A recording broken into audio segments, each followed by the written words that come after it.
कोयनानगरमध्ये कालवा सल्लागार समितीच्या बैठकीवेळी जलसंपदा मंत्री राधाकृष्ण विखे पाटील यांनी माजी मुख्यमंत्री पृथ्वीराज चव्हाण यांच्यावर टीकास्त्र केले आहे की बाबा मुख्यमंत्री होते हे राज्याला शेवटपर्यंत कळालेच नाही व पक्षाची अधोगती बाबामुळे सुरू झाली। पहा सविस्तर बातमी। यांची निवड झालेली आहे, अनपेक्षित निवड वाटते का? अनपेक्षित काही नाही आहे, म्हणजे ज्यांनी काँग्रेसच्या सत्तेमध्ये राहून मागच्या 2.5 वर्षामध्ये जे मोठी वास्तविक सत्ता स्थापन करण्यासाठी शिवसेनेला भाजपाशी विश्वासघात शिवसेनेने केला, तर अशा यात एकूण जे होतं यांचा कुठेही तत्वाशी संबंध नव्हता, अशी करून सत्ता स्थापन केली, सत्ता गाजवून काही भावी मुख्यमंत्री पराभूत झाले। मला वाटतं आता या अडचणीच्या काळामध्ये खरं पक्षनिष्ठ निष्ठेनं अधिक काम करण्याची गरज होती।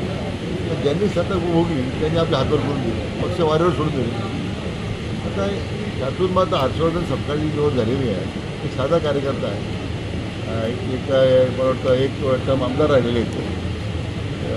मग त्या हर्षवर्धन सपकाळ आता मला अध्यक्ष होण्याची मला चिंता नाही, काँग्रेसचे लोक त्यांना किती मदत करतात हे पाहण्यासाठी।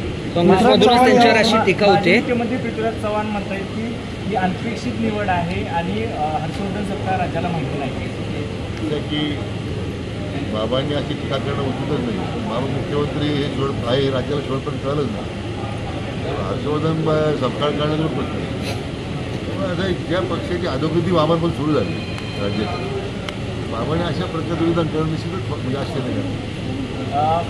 साहेब, तुम्ही काँग्रेसमध्ये खूप काळ काम केलं, कधी वाटलेलं की काँग्रेसला प्रदेशाध्यक्ष चांगला मिळू शकणार नाही, मोठा प्रदेशाध्यक्ष मिळू शकणार नाही, किंवा काँग्रेसचं प्रदेशाध्यक्ष पण घ्यायला कोण नकार देईल?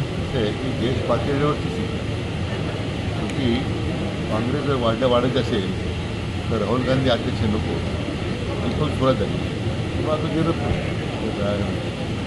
देश पातळीवर काँग्रेसच्या अध्यक्ष प्रश्नचिन्ह आहे, तर राज्यात काय वेगळी स्थिती निर्माण होणार?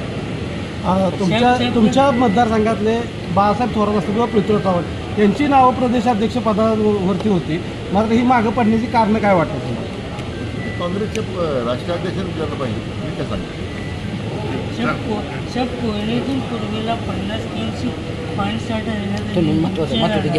तो कधी की मी आता त्या खाती जबाबदारी स्वीकारलेली आहे, ते आढावा घेतोय, ज्याच्या सुट्ट्यामध्ये जातात निश्चितच मला माझ्या या कामकाजामध्ये त्याचा कोयनेसाठी काय करताही होणार का?